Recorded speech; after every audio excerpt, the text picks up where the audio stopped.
Today I have the pleasure to discuss with Janice Fraser, who is the CEO and founder of LUXr. Before we start talking today, could you please present us your company and your activities? Sure. LUXr was started a year and a half ago, specifically to help entrepreneurs develop their products with better user experiences. I have about 15 years of experience in the UX field and had previously founded Adaptive Path, which was a very influential company in the user experience area. And I, after leaving Adaptive Path, became more active as an entrepreneur. I believe that I've always been an entrepreneur. I just didn't always know to call myself that. And I've raised money and had successful and failed startups and all of that.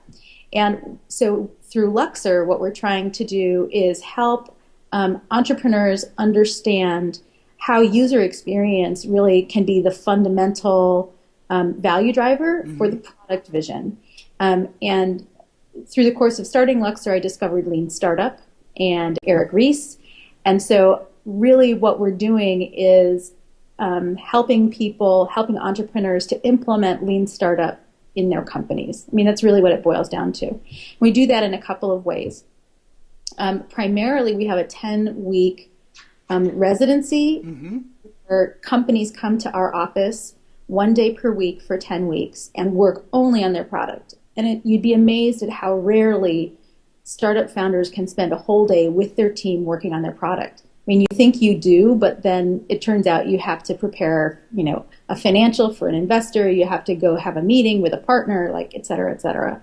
So carving out time 1 day per week for 10 weeks to work on their product with coaching and training is really the core product that we've been out there with. We're also in the product of taking a lot of those lessons from our 10-week program and putting them into a distance learning package that is currently codenamed The Box. So LUXr in a box. And so you can look for those products to be available sometime in Q1 of 2012. It's great that we are able to speak today about entrepreneurship. And so my first question for you today is about advices. What would be your main advice for future entrepreneurs that are willing to launch their idea? Yeah. So entrepreneurs, first and foremost, have to be willing to really endure a lot of risk. I'm sure you've heard this from other people, but I say this often, starting an entrepreneurial venture is not smart. Like, don't do that. And if you still have to do it after someone has told you, like, this is not a good idea, like, then you're an entrepreneur. Like, there's no rational reason that you should do this. You can make a lot more money somewhere else. But that's okay. And those people who choose to do entrepreneurship, the real advice for succeeding, from my point of view, is that how you act as a team is the single most important predictor of success.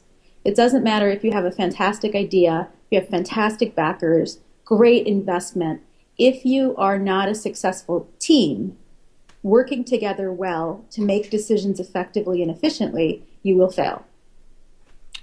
There's nothing more important than how you collaborate and make decisions. About collaboration and making decisions, so you were just mentioning that you were helping people also to use the Lean Startup approach that was developed by Eric Ries.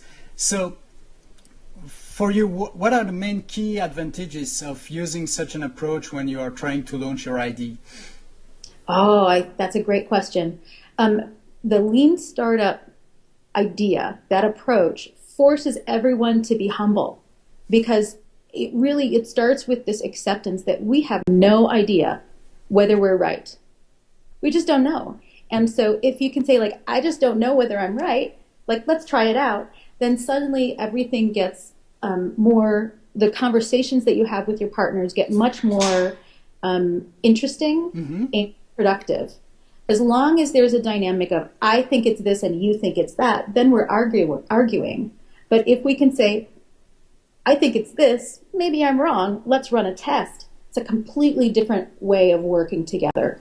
So the collaboration begins to form around what are the most important experiments to run, And in what order do we run those experiments, and how can we craft the best possible experiment, and what are we learning from that?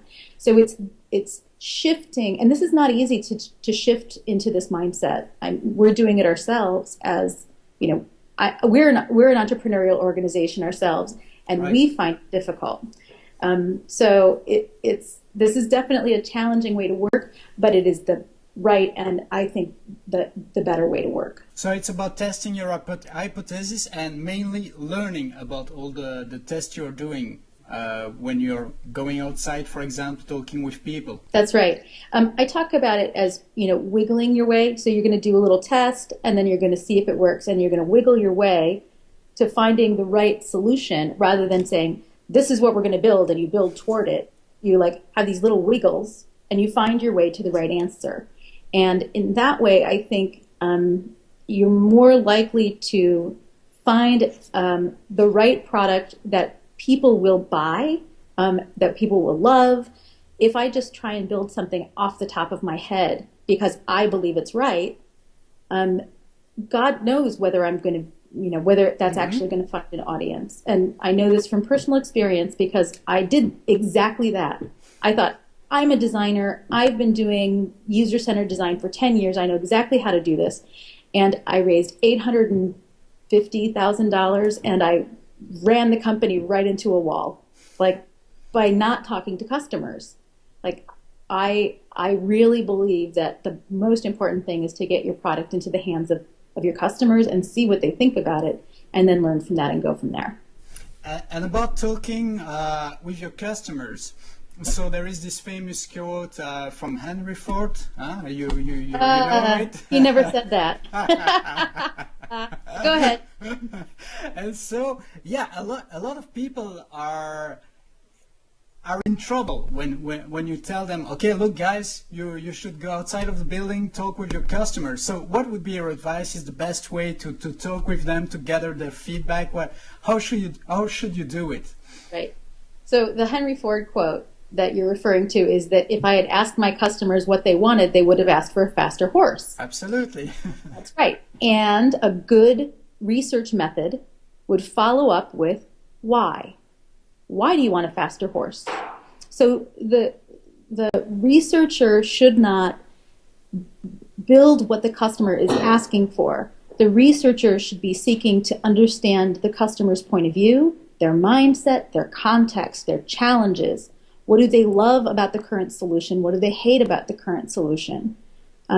If you're building a product around a problem that people really have, then they're already trying to solve that problem. And so what you need to understand is, why are they trying to solve the problem? What are they currently doing? What's awful and great about that? And once you have that level of empathy for those people, you're going to devise a better solution. So why is the most important word in a customer development research interview.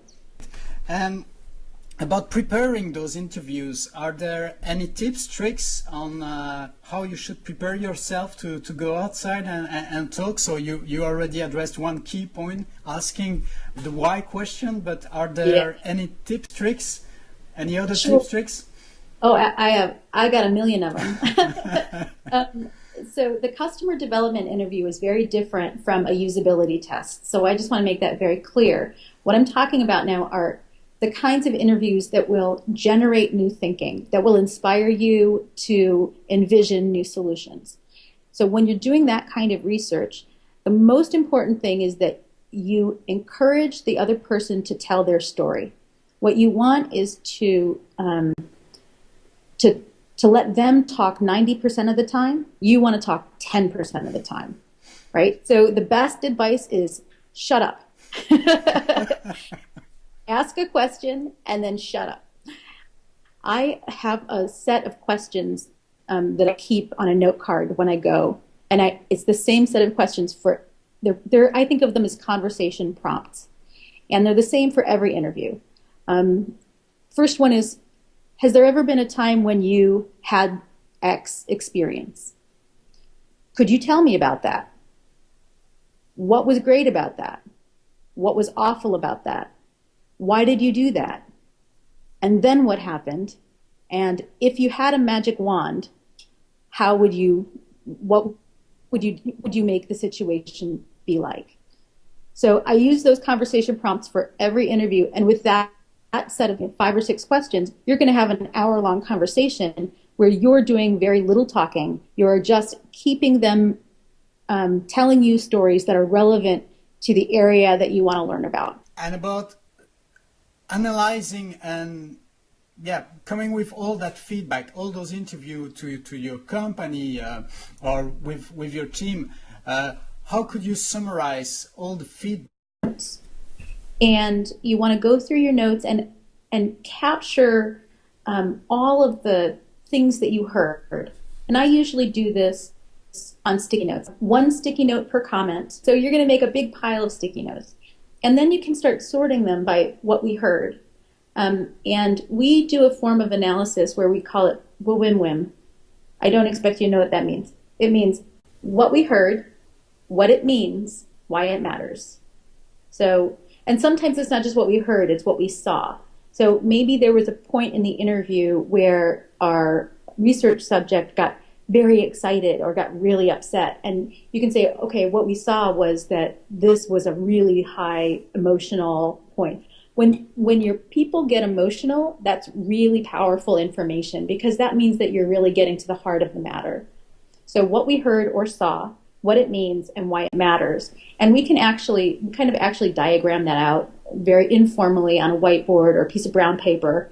And why it matters is really where we just begin to decide how we're going to interpret those findings. So, for instance, in the Henry Ford example, they would have asked for a faster horse. Well, maybe what they said, when I said, well, why do you want a faster horse? They say, well, it takes me, 3 hours to get to my mother's house, and my mother is getting old, and I can't be that far away, so I really need to have better access. Okay, so what it means, so what we heard is I want a faster horse. What it means is that it's hard for them to keep in touch with their family in a way that's important to them. And why it matters? Well, it matters because, this is one of the most important aspects of human life is caring for one another, right? So we can begin to really start to understand the richer picture. And once you get to that point, you can say, okay, so what she really wants is to have access to her family. How can we fix that? All right, well, we've got this thing that we're thinking of called a car, right? So then you get past what they've specifically asked for and get to the underlying goal that they have, which is, obviously much more interesting from an entrepreneurship point of view.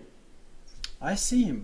And about gathering feedback about, okay, you're going outside, you gather a lot of information, you summarize them, and then you identify some ways to help people to solve their problem, and then you start building your product. And you build nice interfaces and stuff like that.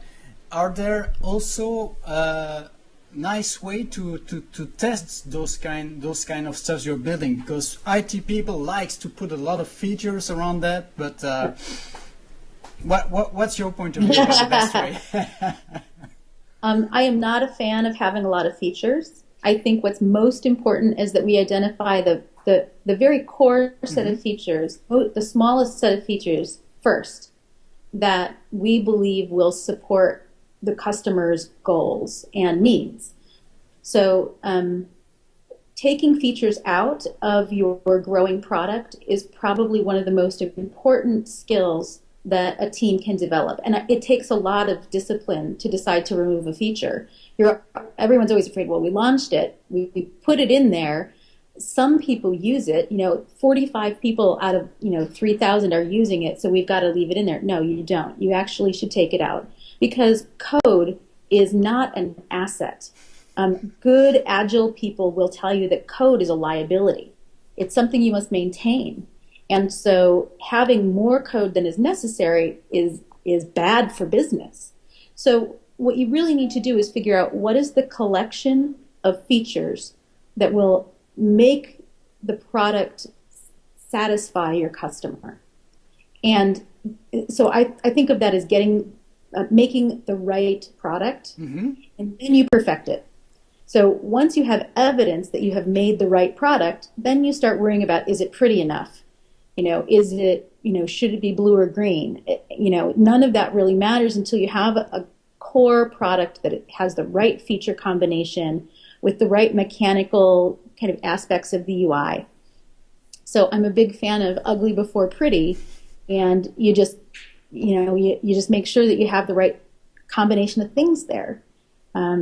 So it's not about having a lot of things, it's about having the right things. About learning and defining what you've learned, is it an easy way to show that?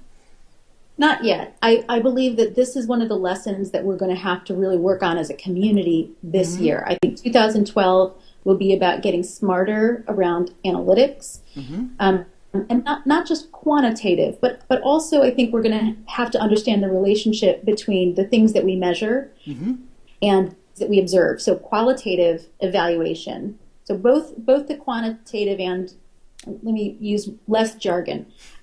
There's a thing called usability testing, and usability testing helps us to find the defects in the customer experience, and that's qualitative research.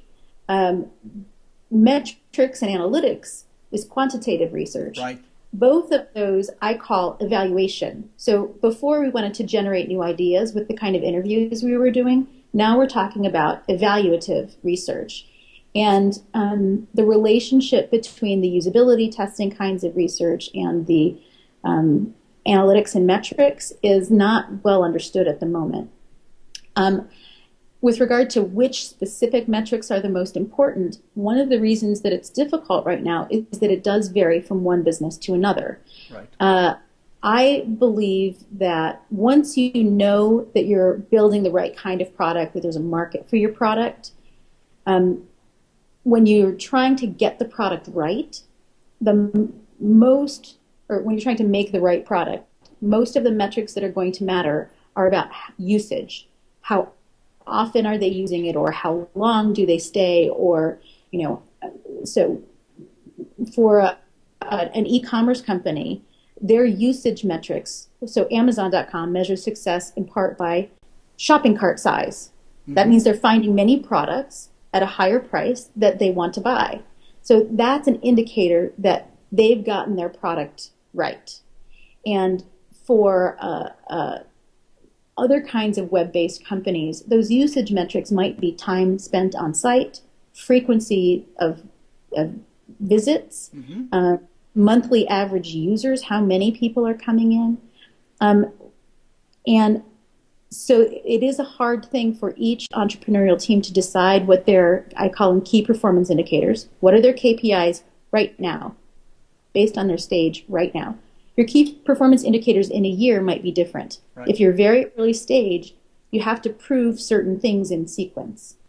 I have to prove I can get customers at a good price. I have to prove that I can keep those customers around. I have to prove that I'm providing the right features in the right combination. Right? And so as you develop your company and as you develop your product, you're going to be proving different things, and that means you're measuring different things.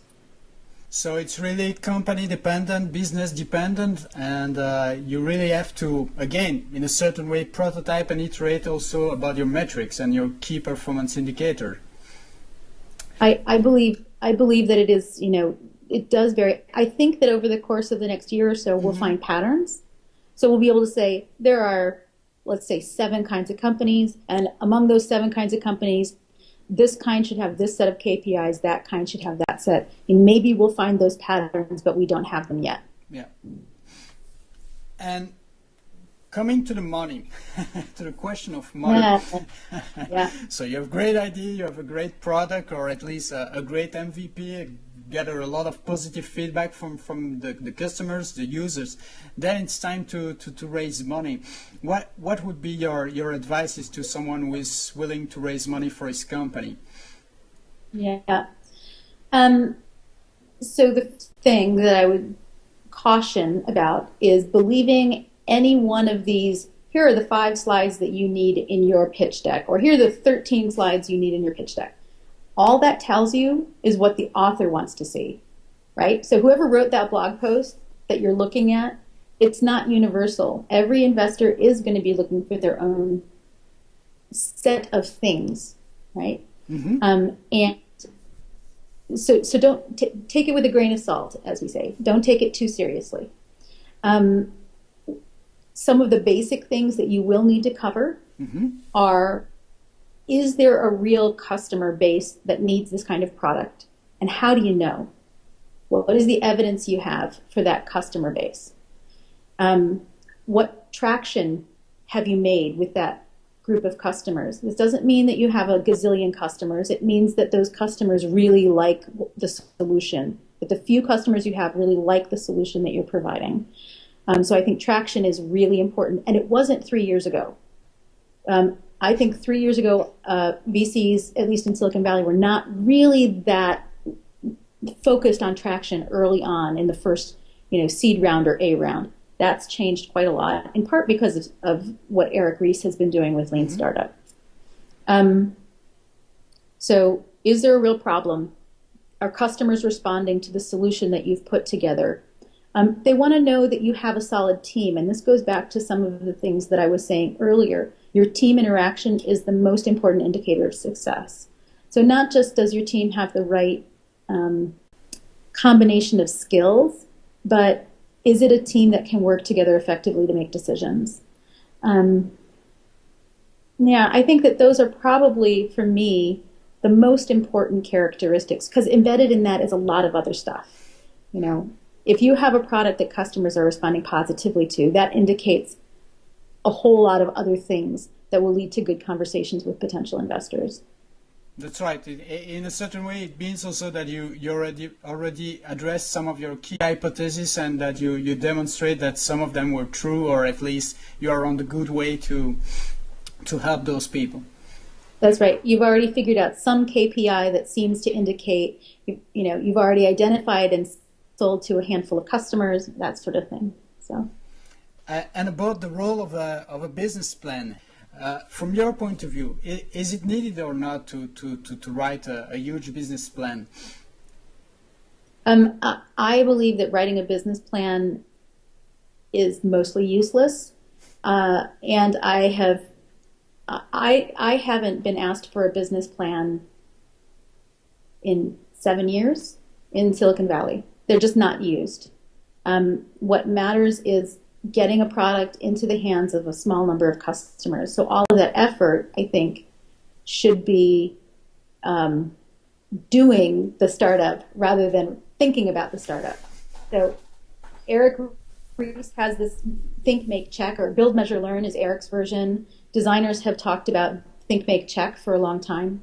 And both of those say, the most important thing is that you make something and you move on and you learn from that. So I really like the business model canvas as a shorthand version of business plan thinking. And I think that it's really valuable to do that thinking. But what I like about how the business model canvas has you operate is that you're basically running experiments on your business model thinking. So rather than worrying about flowery words and make persuasive case, what I would like entrepreneurs to do is actually validate that their thinking is accurate, because probably it's not, and that's okay. And one of the things that we have to get really comfortable with is that we're going to make a whole bunch of mistakes before we get this right, and as disappointing as that is, and as humbling as that is, it's the path to success. You're right.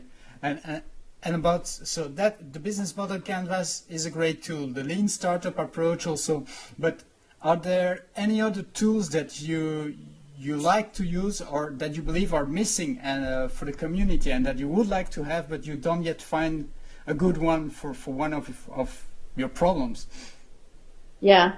Well, certainly I think that there are not enough user experience professionals to satisfy the increased demand. So we have a pipeline problem for talent there. I also believe that there's a basic user experience literacy that's missing, that entrepreneurs need to understand.